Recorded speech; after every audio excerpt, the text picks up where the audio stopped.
I go to the gym, Floyd ended up letting me use his gear, and I end up sparring one of the Tank homeboys. We're supposed to go like 6 rounds. I stopped dude in like 4 rounds. That's Monday. So on Wednesday, me and dude was supposed to spar again. He came up to me, you'll get Tank some rounds. So I'm like, yeah, but I'm supposed to spar Tank dude. Tank probably try and get his get back. Yeah, because he feel like, damn, he did him crazy. Yeah. So let me get in there with him. He trying to get his get back for his partner. Me and Tank got in there. It was good. The first, good work. It was good. Tank Davis, the WBA regular lightweight champion, cares to defend his title against the formidable Frank Martin, and many pros and fans believe Martin will beat Davis due to some recent sparring footage that was leaked, according to recent reports. Davis and Frank Martin have allegedly reached an agreement to face off in a pay-per-view bout under the PBC banner in either spring or early summer, according to Mike Coper. Davis and Martin have finalized a deal to face each other next, putting an end to the speculation regarding Davis's next opponent. Coper tweeted that Davis and Frank Martin have agreed to a deal for a PBC fight in late spring or early summer for Tank's WBA lightweight title. Sources tell ESPN Davis's legal trouble sidelined him the second half of last year, but now he's back versus a legitimate top 10 lightweight. It's a solid matchup, but it's unlikely to generate 1 million pay-per-view buys. Unlike John's previous bout against Ryan Garcia, Tank tends to attract more buys when facing opponents such as Ryan Devin Haney or Shakur Stevenson. However, Tank has an important message for Martin. Is that a fight you'd want you to entertain in the future, Frank Martin? Yeah, for sure. Of course. Hell yeah. You ever text Errol about him? Like, man. No, but I seen Errol say some stuff about it. Errol better watch out. Get his fighter hurt bad, like I did before. Although no one from Davis's team has suggested that Martin will get the opportunity, considering Devin Haney's participation at 140 Ellerbe, and Shakur Stevenson being perceived as on a different promotional side, Martin presents an intriguing option. Time and again, the Detroit native has expressed his eagerness to step into the ring with Davis. There's also a history between them. In previous years, they have engaged in intense sparring sessions, each trying to outdo the other. If Martin receives the opportunity, given his background, he could pose a significant challenge to Davis. It just showed me like these guys ain't off the radar, you know, he ain't do nothing to you that like you ain't never had happen to you, or you know, it wasn't nothing like that. I didn't go in there like, oh, this is Gervonta Tank Davis, right. You know. I didn't get in the ring like that. That's what a lot of people do. I got in there like he's just another, you know, sparring partner, and the sparring was solid. But now, was it here in Vegas? It was in Vegas. It was at the Mayweather it was at Floyd gym. Give me some perspective on that, because you hear all these stories like they had the doghouse where those guys are all around the court. They tapping the mat and doing all. What was that like? It was probably about 40 people in the gym. Floyd was even there. It was live, you know. They wasn't. It was just everybody was loud, you know. It was. They wasn't hitting the ring or nothing, but everybody was just like stuck, kinda, you know, in the sparring. But that's what it was. What was the best compliment you got maybe after everything was done? I was a beast. You know, they're like, man, like they was just looking like, man, you're a beast. Yeah. However, for those who think he can achieve what 29 others haven't, Errol, CEO of Mayweather Promotions, firmly believes you're mistaken. Errol said Frank Martin can't beat Tank. Davis, none of those guys can beat Tank.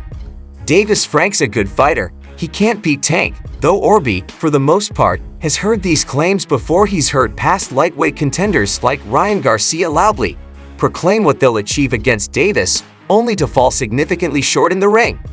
At present, Martin's name is gaining momentum, but Ellerbe remains non-committal about whether he's the leading candidate or not for those eagerly awaiting an announcement.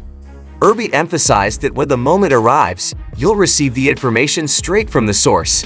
He said Tank will decide who he's fighting, and when he decides that, he'll make an announcement that Tank is the boss. He'll be fighting soon, while the boxing community is buzzing with excitement over this matchup. Shakur Stevenson finds himself frustrated on the sidelines. However, rather than addressing his grievances, Stevenson responds with a lighthearted comment. Like I said before, I can't force these fighters to get in the ring. He was gonna make quadruple more than what he made in his career, his highest payday. So for him to turn me down, then turn down a title shot, he better hope that he ever get that opportunity again, because opportunities like that only comes once in a lifetime. Stevenson took to his Instagram and posted a video with the caption "Shakur's reaction to Tank vs. Martin being confirmed," depicting a man throwing his wine glass in frustration and exclaiming profanities. "Nah, this was hilarious, not going to lie." He commented intriguingly, "Both Davis and Martin have a connection with the WBC lightweight champion. Both have previously declined a bout with Stevenson, particularly Martin, who rejected the offer last autumn." Yeah, it was really bad.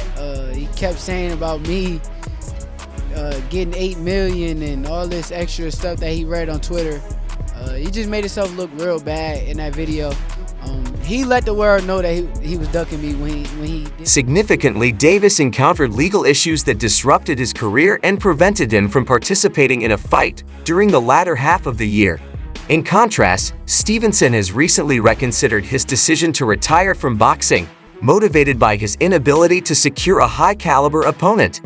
At the age of 26, he declared his retirement disheartened by criticism of his underwhelming performance against Edwin de los Santos and the challenges in dealing with Tank or Emmanuel Navarrete. However, his retirement was short-lived as he quickly reversed his decision. "I'll fight any and everybody that I do see y'all in June." Stevenson wrote that Bob Rum is actively seeking a suitable opponent for him. Although the American boxer has entertained the notion of facing Teip Lopez, it seems unlikely for him to ascend to a weight class filled with talents like Ryan Garcia and Devin Haney. Beyond Davis, the 135-pound division lacks notable names. The fight. Well, we made a deal with Tom Brown, and it would have guaranteed Martin 6 or 7 times more than he ever made. $1 million, right? Over $1 million. And Tom Brown closed the deal in good faith, and then the kid said he wasn't going. Meanwhile, there's been no mention of the guaranteed purse for Tank, but it would be disheartening if he doesn't receive the $25 million that promoter Eddie suggested Gervonta could have potentially earned for a matchup against welterweight contender Conor. Ben Martin, for the most part, doesn't covet the fame they garner, and while his name may not resonate as loudly as theirs, Martin is confident in his ring prowess and believes he's prepared to take on both of them. In a recent interview, Martin said, "I feel like I'm ready for Van Davis and Shakur Stevenson. I'm ready for them to remain relatively silent." Martin has kept a low profile. Instead, he adheres to a repetitive daily routine, spending mornings at the gym, resting in the afternoon, and resuming training later in the evening. At 28 years old, Martin is dedicated to his regimen, believing that the time for action is now or never. Given the effort he has invested, he said, "I don't train and be in the gym day in and day out to not be ready for those guys." Meanwhile, upon coping with her announcement, Dallas Cowboys linebacker Micah Parsons expressed his excitement upon reading her tweet. Parsons expressed his hope that Martin would represent Dallas well against Davis. Parsons said, "Boxing fans, we're back. Major Frank has to represent Dallas." Given Parsons' confidence in Martin's skills, let's examine Martin's professional record in this context. Conversely, Martin is known in the ring as the Ghost and has secured victories against notable opponents such as Arnold Harutunian, Michael Rivera, Romero Duno, and Jackson Marinas. Previously, Errol Spence expressed that he wanted Frank to fight someone like Dante or Shakur instead of someone like Kesson Davis. He said, "I know why he keeps saying Kesson Davis. I mean, he's a good fighter. I like him, but he always talks about, oh, I'm only 5-0, I'm only 6-0. Whatever he is, 7-0. He always says that, so if he fights Frank and Frank beats him, he's going to say, oh, I was only 7-0. It would definitely be a good fight." Spence expressed that in his opinion, Frank was ready for bigger challenges, though timing was crucial. He wanted to see Frank in matches against higher caliber opponents like Shakur Stevenson or Dante Davis, highlighting the financial and professional benefits of such bouts over a fight with Kesson Davis. He emphasized the importance of financial gains in the sport and suggested that facing and overcoming a more formidable opponent like Shakur or Dante could elevate Frank's career. Spence added, "I feel like he's ready, but he's got to wait his time, man. I want to see Frank fight. You know, maybe Shakur Stevenson. You got Tank a lot of big fights. He ain't getting paid anything fighting K. Davis." You know, at the end of the day, regardless of all these deals and things like that, it's about the money. Man, he's sharp as hell, but somebody's got to get in there and make him uncomfortable. Moreover, Spence reflected on the notion that many fighters maintain their composure and confidence until they face a truly challenging opponent. He's a good fighter, I like him, but like he always talk about, oh, I'm only 5-0, I'm only 6-0, whatever he is, 7-0. He always say that. So if he fight Frank and Frank beat him, he gonna say, oh, I was only 7-0. It would definitely be a good fight. I feel like he ready, but Keyshawn gotta wait his time, man. I want to see Frank fight, you know, maybe Shakur Stevenson. You know, you got Tank.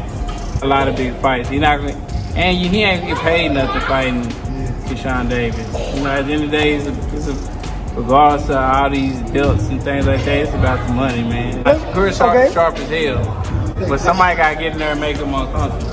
Hey, Shakur like that. He like that for sure. But I feel like, you know, nobody ever took Shakur out of his element either. There's been a lot of guys like that until they fight somebody really like that too, and they end up. Spence implied that even someone as skilled as Shakur Stevenson could potentially falter if matched with a fighter of significant caliber, suggesting that every fighter has their limits and can be taken out of their element under the right circumstances. Spence said he's like that for sure, but I feel like, you know, nobody ever took Shakur out of his element either. It's been a lot of guys like that until they fight somebody really like that too, and they end up getting beat. Frank Martin discussed the potential of facing William Zappa, next expressing that he really wants Zappa. I'm going to sit down with my team to see if they can push for that for me, and I can secure that. WBA belt Oscar de la Hoya mentioned a specific condition that needed to be fulfilled for Frank Martin to consider a bout with William Z. de la Hoya suggested that Martin should first face Shakur Stevenson before contemplating any fight with Zappa. Oscar stated that he fights Stevenson, and then I'll think about it. Frank Martin sent a nice message out to all of the fighters who are calling for a fight with him too. So it's been a whole lot of talking and a whole lot of bullying going on, but I'm in the lab. You know what I mean. I'm working consistently, getting better, and all that. He acknowledged the chatter, particularly from Kesson, noting that while it's fine for him to continue building his fan base and reputation, it doesn't affect Martin's preparation and mindset. Frank Martin emphasized his resilience and determination, making it clear that he's not easily intimidated or swayed by the talk and remains committed to his growth and performance in the sport. We could go. We could go. We could go. You know, I just fought the title eliminator or whatever for the WBA, so we could go. What would that fight look like? It'll be a good fight. It'll be an explosive fight, two fast fighters, two strong, explosive fighters. It'll be a dope, dominant fight, you know. Explosive fight. It'll be an explosive fight. Do you feel like you guys being familiar with each other from sparring and whatnot, that would play a role in the fight at all? Nah, you know, that was years ago. You know what I mean? So he had come to the ring with something different, and then, you know, vice versa. However, Oscar added, so all that Kesson is talking about is, you know, like, that's cool. Keep doing what you're supposed to do. Keep growing your fan base. You're doing all that. You know what I mean, but ain't nobody stepping out over here. I'm going to tell you that right now, you know what I mean. I ain't going for none of that. Nothing. You hear me, so you can get that out of your system. My boy Jaron's track record in the ring has been a topic of debate among various fighters, with Shakur Stevenson notably joining the conversation. We're gonna see. Like I said, I think this is a better fight. I think that Edwin is a better fighter than Frank. I think that the media made Frank this big fight for me because of the fact that he have Errol. Stevenson also criticized the quality of opponents Devin has been facing, arguing that his string of knockouts in pay-per-view matches doesn't negate Stevenson's own capability to defeat him. Shakur stated he fights pay-per-view knocking these dudes out. That doesn't take away the fact that I can beat this dude. That dude gets to feeling himself and feeling like he's something that he's not to the world. He looks like a killer, but I can't wait. I'm going to expose him.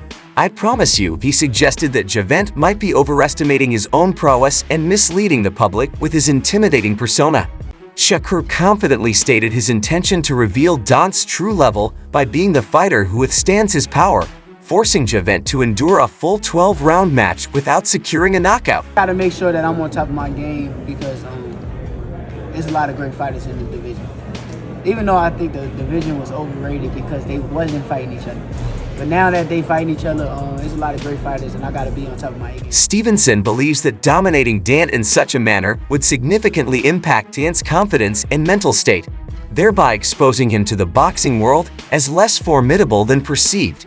He added, "Watch, I'm going to be the person that will expose him. I'm going to be the person he goes in there, and he's not going to knock out. He's got to go 12 rounds with somebody beating him. He ain't going to like that. That's going to mess with his heart, with his head." Jant clearly isn't a supporter of Shakur, and he's mentioning how some of his contemporaries in the 10,000 and 35 PB division are vocal these days. Your 135 contemporaries have a lot to say these days.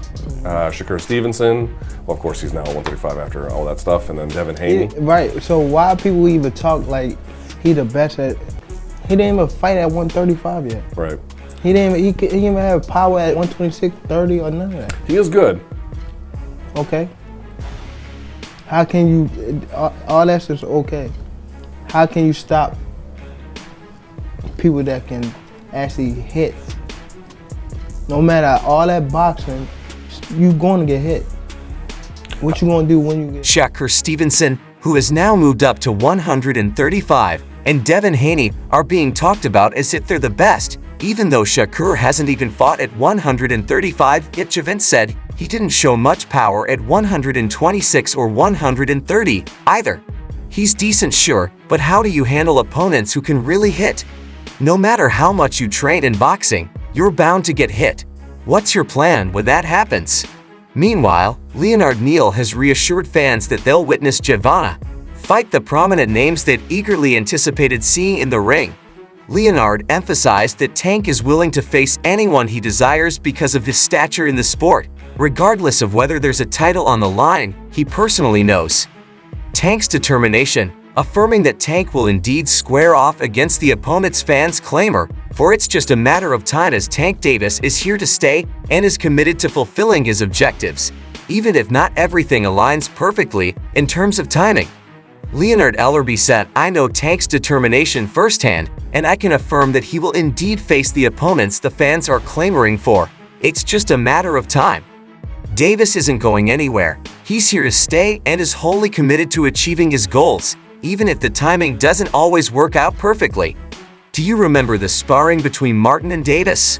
Aki TV released a video on YouTube detailing an event that occurred between them. According to their coverage, the Ghost had a sparring session with Tank at the gym owned by Floyd Mayweather Jr. During this session, the Ghost used gear previously worn by the undefeated former champion and allegedly challenged Van Davis significantly. Davis denies the situation between the two escalated quickly, leading to a heated exchange. Eventually, they were separated by others present at the scene, and he was like, "Well, he ain't got no gloves or nothing on, so you know he ain't come down here with his equipment." And he said Floyd let him use his gloves and his cup and other topi Tank, and he said he gave Tank the business, and he said him and Floyd had to jump in the ring and break them apart because Tank wanted to take the gloves off and really get well. He said both of them wanted to take the glove, but it was Tank want to take them gloves off for real and really fight them. You know what I'm saying? You say he stunned Tank or something. You know what I'm saying? The video also includes a segment from a media session with the Ghost. "I may actually get something by the end of the year, and you know, I know you spared with Tank. Is that a fight you want? Yeah, we can make that happen. That's a fight that I would want if the opportunity presents itself." Addressing the recent sparring incident, a reporter inquired if a bout with Davis is something he's looking to pursue. Martin replied, "Yeah, we can make that happen. That'll be a fight I want you to know if the opportunity presents itself." Similarly, the perspective isn't much different on the other side. When addressing a group of reporters, Van Davis responded affirmatively, saying yeah for sure after being asked if he would consider taking on a fight with Frank Martin in the future. Tank people had came up to me and just had asked me, "Oh, I get Tank's rounds or whatever," so I guess he was trying to redeem his homeboy. So we got in there. And we did like 4 rounds. They had to stop the sparring, though they had to end up stopping the spar, cause it was turned up in the spar, man. We was like it was back and forth, SP was back and forth. I landed some big shots, he landed some good from the discussions on Dun Zone. It's evident that while Frank Martin has showcased skill and determination, there's a debate about whether he's ready to take on a high-caliber fighter like Dante Davis. Some analysts believe Martin needs more significant wins before facing someone of Davis's stature. Akin Reese said he has a lot of attention as he trains in that Derrick James stable, and he's been calling out big names like Tank and Kezin Davis, so he ran into a guy who came to win, and he had a tough fight. This perspective comes from evaluating Martin's performance, where despite showing dominant skills and ring generalship, he faced challenges that raised questions about his readiness for top-tier fighters. Reyes added that he lost rounds in there, but I still think he was the more skilled fighter, the more dominant fighter overall. He ran into trouble going into that fight late. It was a little questionable. This perspective suggests a more nuanced approach to assessing a fighter's position and potential in the competitive landscape of boxing. So that's all from today's video. If you enjoyed it, remember to leave a like, subscribe, and ring that bell icon so you never miss our upcoming videos.